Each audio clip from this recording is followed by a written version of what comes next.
Hello दोस्तों, स्वागत है आप सभी का आज के एक नए एपिसोड में। दोस्तों, इस वीडियो का मैंने पार्ट पहले अपलोड कर दिया है। अगर आपने वो अभी तक नहीं देखा है तो उसको जरूर देखें ताकि आपको ये वीडियो भी समझ में आए। तो चलिए शुरू करते हैं आज का ये वीडियो। 1976 में बिल केसिंग ने एक बुक लिखी थी जिसका टाइटल था we never went to the moon. केसिंग नासा के फर्म सप्लाई में एक ऑपरेशन मैनुअल लिखने का काम करते थे। उनकी एक्सपर्टीज का इतना कंटेंट था कि एक बार उनकी बुक पब्लिश हो गई और उसके बाद रूमर्स बंद ही नहीं हुए। पता नहीं यूएस की क्यों हमेशा इन सभी कॉन्स्पिरेसी का सोल टारगेट बनता है। शायद ऐसा इसलिए है क्योंकि यूएस का इमेज हॉलीवुड फिल्म इंडस्ट्री से बहुत क्लोजली कनेक्टेड है। इसलिए ही सबने मान लिया कि ये कंसीवेबल है कि एक नासा किसी मूवी स्टूडियो पे मून लैंडिंग की फुटेज बना सकता है। केसिंग की बुक की स्टोरी ने इंस्पिरेशन प्रोवाइड किया हॉलीवुड को और 1978 में डायरेक्टर पीटर हेम्स ने एक मार्स पे फेक लैंडिंग की स्टोरी बनाई जो उनकी मूवी स्टूडियो में बनाई गई थी। उस मूवी का नाम था द कैप्रिकॉर्न 1। नासा रिप्रेजेंटेटिव ने एक इलेबोरेट डिसेप्शन प्लान किया जब उनको रियलाइज हुआ कि किसी नेबरिंग प्लेनेट पे मैन मिशन भेजना इम्पॉसिबल होगा। पीटर हेम्स ने नासा के अपोलो प्रोग्राम से ओरिजिनल फुटेज को यूज किया अपने साइंस फिक्शन मूवी के लिए। यहाँ तक कि फेक मार्स लैंडिंग लुक की सीन्स भी रियल मून लैंडिंग से काफी सिमिलर थी। तो इस पे कोई डाउट नहीं है कि कैप्रिकॉर्न 1 ने एक स्टेज मार्स मिशन को दिखा के नासा के मून लैंडिंग कॉन्स्पिरेसी में फ्यूल ऐड कर दिया था। कुछ बहुत सॉलिड एविडेंस है कि नासा प्रोग्राम एक एस्ट्रोनॉट मून पे गए थे, जैसे कि मून रॉक्स जो एस्ट्रोनॉट मून से अपने साथ लेके आए थे। रफली 400 किलोग्राम की ये रॉक्स ऑर्डिनरी नहीं थे, उनमें हीलियम 3 कनेक्टेड था जो रॉक के अंदर सोलर विंड की हेल्प से डिपॉजिट हो गया था। अगर हम ऑब्जर्व करते हैं तो सिर्फ अमेरिकन के पास ही ये रॉक्स नहीं है मगर रशियन के पास भी ये रॉक्स मौजूद है। रशिया ने ये मून रॉक्स एक अनमैन मिशन के थ्रू रिट्रीव किया था।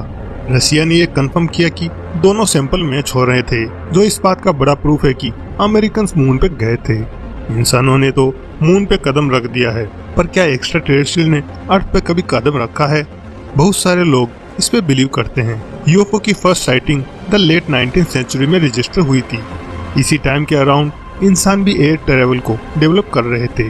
एलियंस को अर्थ तक पहुंचने के लिए बहुत इमेंस डिस्टेंस क्रॉस करनी पड़ेगी।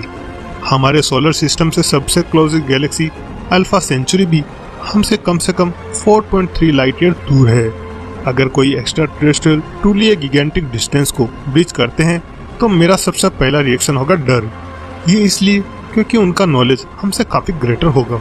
इसका यही प्रूफ होगा कि वो हमसे कितना ज्यादा डेवलप्ड हैं। वो हमें बिल्कुल वैसे ही दिखते होंगे जैसे हम चिंपैंजी को देखते हैं। तो हमारे इंटेलेक्चुअल कैपेसिटी की वजह से वो हमें हमारे डॉग से कंपेयर कर ले। इंटरनेट पे यूएफओ साइटिंग की कई सारी न्यूज और पिक्चर्स हैं। ये ऑब्जेक्ट बिल्कुल सॉर्सर, स्फीयर्स या लाइट की फ्लैश की तरह दिखाई देते हैं, फिर भी काफी सारी फुटेज शेकी और ब्लरी हैं। जबकि आजकल सबके पास ऐसे मोबाइल फोन्स हैं जिनसे काफी हाई डेफिनेशन वीडियो क्लिक की जा सकती है।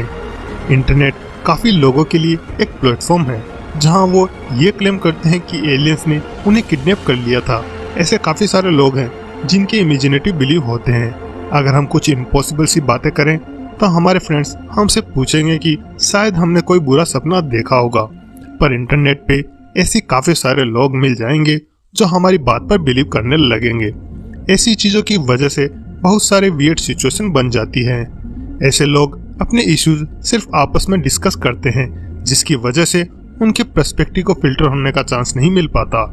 इस सिचुएशन को भी हम फिल्टर बबल बोलते हैं। जब हमारे नेबर्स हमसे क्वेश्चन करते हैं कि अगर हमारे साथ कुछ इम्पॉसिबल चीज हुई है तो उसे डिटेल में एक्सप्लेन करके बताओ, तो हमें भी रियलाइज हो जाता है कि हमें एक बुरा सपना देखा ही होगा।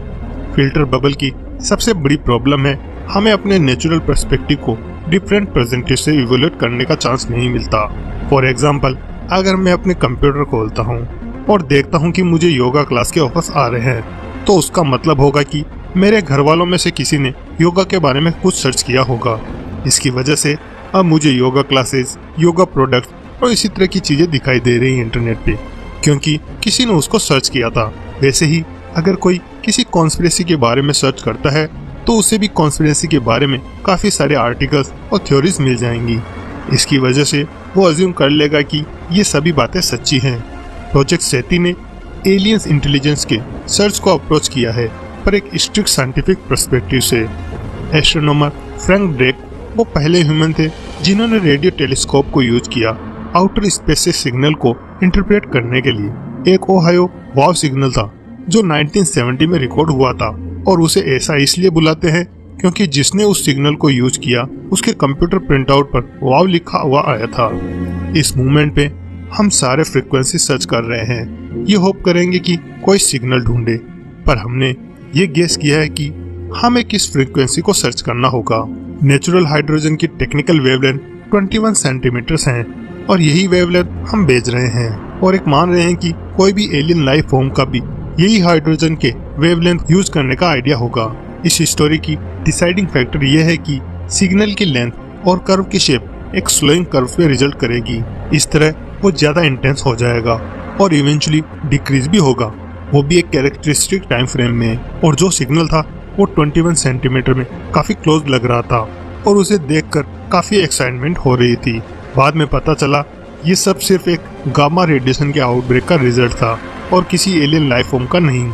इस पॉइंट पे साइंटिस्ट ये अज्यूम करते हैं कि अर्थ जैसे बिलियंस और प्लेनेट है हमारे गैलेक्सी के अंदर।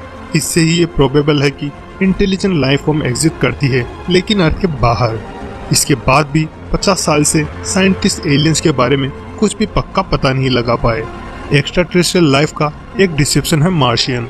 हम इस बात से फैसिनेटेड रहते हैं कि शायद हमारे नेबरिंग प्लेनेट पे कोई इंटेलिजेंट लाइफ है। मार्शियन को हेड पे एंटीनास के साथ ग्रीन क्रीचर की तरह डिपिक्ट किया गया है। साइंस फिक्शन मूवीज में तो मार्शियन ऑलमोस्ट ऑलवेज हॉस्टाइल होते हैं, पर आउटर स्पेस से इन्वेंशन का डर बहुत लॉन्ग टाइम से हमें है। जैसे ह्यूमन रेस को इंस्लेव करने के लिए अर्थ को कॉन्कर करना, डिस्कवर हो जाने का डर ह्यूमन नेचर में डीपली रूटेड है। हिस्ट्री में ऐसी कई ट्रेजिक एग्जाम्पल है जिसने ह्यूमंस को सिखाया है कि डिस्कवर करना डिस्कवर होने से बहुत ज्यादा बेटर है। 30 अक्टूबर 1938 को न्यूयॉर्क के लोग पैनिक करने लगे क्योंकि रेडियो पे अलार्मिंग रिपोर्ट्स ब्रॉडकास्ट हो रहे थे। जिस रिपोर्टर ने ये न्यूज दी थी वो जगह थी न्यू जर्सी के एक फॉर्म से। उसकी वजह से ये मास हिस्टीरिया हुआ था। थोड़ी देर बाद में एक रिजोल्यूशन आया कि मार्शियन से ये अटैक बस एक वीडियो प्ले अडेप्शन था H.G. वेल की novel more of the world का। ऑर्सन वेलेस थिएटर और सिनेमा के एक यंग अमेरिकन जीनियस ने इस नॉवल को अडेप्ट किया रेडियो के लिए, जो कि एक रियलिस्टिक था। उन्होंने कहा कि मैं बिलीव नहीं कर पाया कि कोई ऑर्सन वेलेस स्टोरी जैसा कुछ सिमिलर सॉर्ट कर सकता है। अगर आज कुछ एलियंस हाइपोथेटिकली अर्थ पर लैंड करते हैं तो हम फोटोज और वीडियोज डिमांड करेंगे। अगर ऐसा कुछ नहीं मिलता तो हम बिलीव नहीं करेंगे। तो चलो यार, आज के लिए बस इतना ही।